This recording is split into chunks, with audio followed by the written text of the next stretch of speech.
মার্কিন president Donald Trump ও Israeli প্রধানমন্ত্রী Benjamin নেতানিয়াহুর মধ্যে দৃঢ় বন্ধন এখন ক্রমেই দুর্বল হয়ে পড়ছে। প্রথম দফায় ইসরায়েলের প্রতি নিরঙ্কুশ সামরিক সমর্থন ছিল ট্রাম্পের। এমনকি বাইডেন প্রশাসনের নিষেধাজ্ঞা তুলে দিয়ে নেতানিয়াহুর হাতে তিনি তুলে দিয়েছিলেন বিধ্বংসী অস্ত্র, যেন গাজায় কাজ শেষ করা যায়। কিন্তু সময়ের সঙ্গে সঙ্গে দুই নেতার মধ্যে মতবিরোধ স্পষ্ট হয়ে উঠেছে।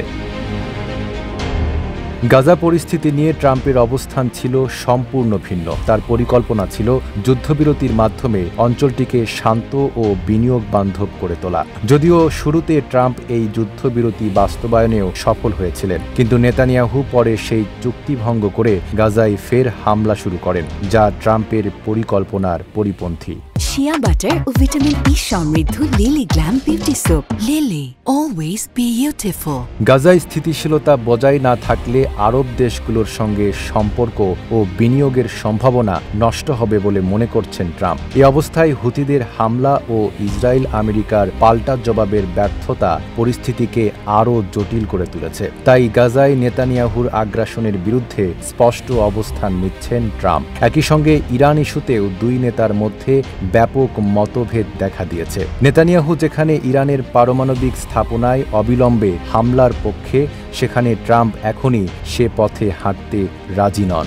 বরং ভবিষ্যতের পারমাণবিক চুক্তিতে ইরানকে ইউরেনিয়াম সমৃদ্ধ করার সুযোগ দেওয়ার সিদ্ধান্ত এখনও চূড়ান্ত হয়নি বলে ইঙ্গিত দিয়েছেন ট্রাম্প।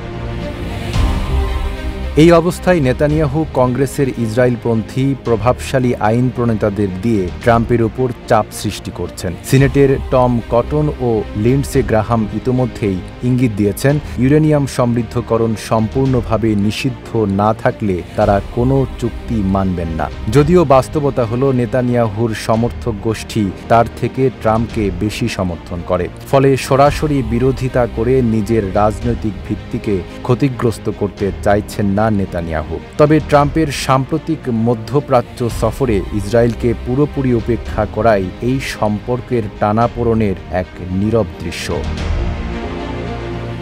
নাইম আরাবি, ঢাকা পোস্ট।